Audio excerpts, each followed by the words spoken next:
When do we know if it is time to raise our ticket price?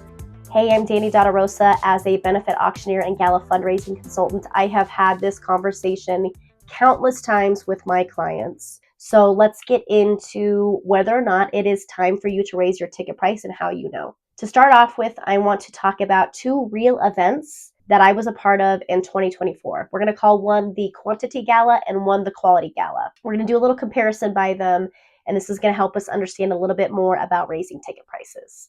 So first off, with the quantity gala, here is their mindset, is that cheap and free tickets frees up money. They believe the more people they could get in the door and the less they spent to get in the door, the more money they would have to fundraise. They also believe that if you have more items, you're going to make more money. So they had a really large silent auction because they thought, hey, if there's stuff for people to buy, they're going to buy them and we're going to make more money. The last thing they did was they had a really long program. They thought that, we have a lot to say. We've always done it this way. We're going to have a long program. Versus the mindset of the quality gala. The quality gala believed that having a higher ticket price is going to bring in donors with more resources at the door. They also had just a boutique silent auction, and they focused more on finding plants and matches for their paddle raiser. The last thing that was part of their mindset was that a curated lean program was the way to go. So we've got these two different mindsets. Let's look at their results. For the quantity gala, they charged $60 per ticket. They had about 200 guests. They had a large silent auction. They didn't have any paddle raiser plants or matches. The total they raised in the live and the paddle raiser was $17,765, which equated to about $88 per person. Now, if we go over to the quality gala, $125 ticket price, so more than double. 100 guests, half the amount of guests. They had a boutique silent auction and they ended up coming up with a $5,000 match for their paddle raiser. The total they raised in their live and their paddle was $23,300, which equated to $233 per person. So that was more than double the amount raised per person with half the amount of people in the room.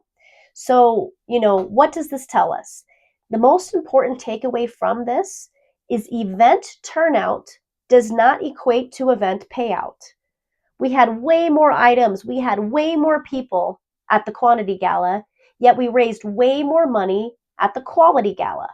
The other consideration with these two, the other kind of hidden perk here, or not perk necessarily, but like the other hidden benefit, is that the quality gala had half the amount of guests, which means they had half the amount of event planning logistics. They had half the amount of people to follow up with to see what their meal choice was or get the name of, the guest they were bringing.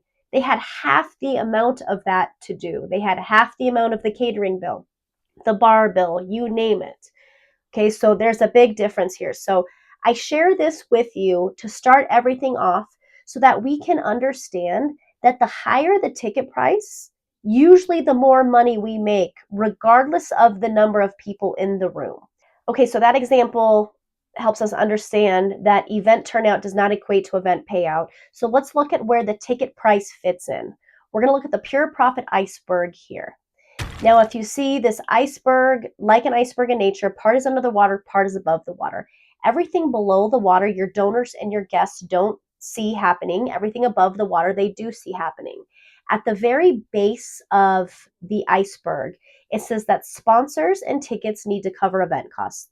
In reality, they need to more than cover the event costs. But this is the first place your ticket matters, is that your ticket is part of covering costs. Now, I have a great goal setting and ticket price calculator that you can download later that helps you see that we really only count on about 75% of ticket sales to go toward that figure, because a lot of times we give away comp tickets, sponsors get some, maybe our volunteers get a few, you name it. It's usually not 100% of people in the room have bought an individual ticket. So the calculator helps to calculate that. Then it shows you how much we need to go for our sponsor goal to cover the rest of our expenses and to start making a profit.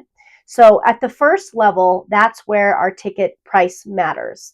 So you need to make sure your math adds up, that when you're walking into an event, you're starting with the ability to make pure profit.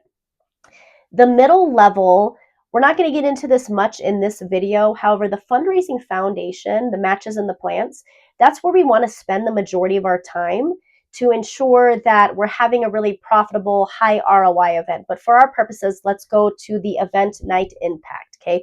The tip of the iceberg. How do we get the tip of the iceberg to stick as far out of the water? Well, that's all of the, bids on auction items and all the donations that come in. A lot of this is out of our control. However, what highly influences the success of the event night impact is that our individual ticket price is high enough that those individuals that can make bids and donations have the resources and the means to make all of those big. Okay, so your ticket price silently sets the ceiling in your event. So you want to have a ticket price that is high enough to ensure you're going to, make the funds that you need to make this event worth it. So when deciding whether or not to raise your own ticket price, you first want to calculate the numbers of your event so you can understand your payout versus your turnout. You want to understand, how many people you had in the room, how much money you raised, what's that per person, and look at your ticket price there. You also want to consider the pure profit iceberg. Is your ticket price already high enough that you're covering majority of your expenses? Sponsors come in and cover some of that too, but is your ticket price already high enough there for that? And are you seeing a really high event night impact? Is your ticket price high enough for that? So you want to consider those two factors. The last thing you want to consider is your event selling out every year? If you're already selling out, then you most likely can raise your ticket price. So when you're selling out, there's kind of two things you can do. You can either look for a bigger venue to move toward, or you can stay where you are and raise your ticket price in order to increase funds there. My suggestion typically is to raise your ticket price. If you don't already have your ticket price at a high enough level, you want to work on keeping your event planning logistics the same by using the same venue, but just slowly increasing your ticket price and the amount of funds that you can raise there. Once you've capped all that, then you might consider moving to a larger venue. So is your event already selling out? Is your payout really low compared to your turnout? Have you maximized all your fundraising streams as much as you can, but they're kind of plateauing at this point? Those are all considerations for raising your ticket price. So to recap, you might need to raise your ticket price if your event turnout is way higher than your event payout. So you want to do the math and calculate all that. You also want to revisit the pure profit iceberg and have a clear understanding of how your ticket price helps to set the ceiling for the potential return on investment for your event, for the potential profits made. So is your ticket price high enough to make sure you're raising the type of money that you need to raise? Another thing to think about is your event already selling out every year? That's a huge clue that it is time to raise your ticket price. Also, are your fundraising streams maxed out, plateauing? Are you not raising any more money? That's another reason to raise your ticket price. Before I hop off, I want to alleviate some fears about raising ticket prices.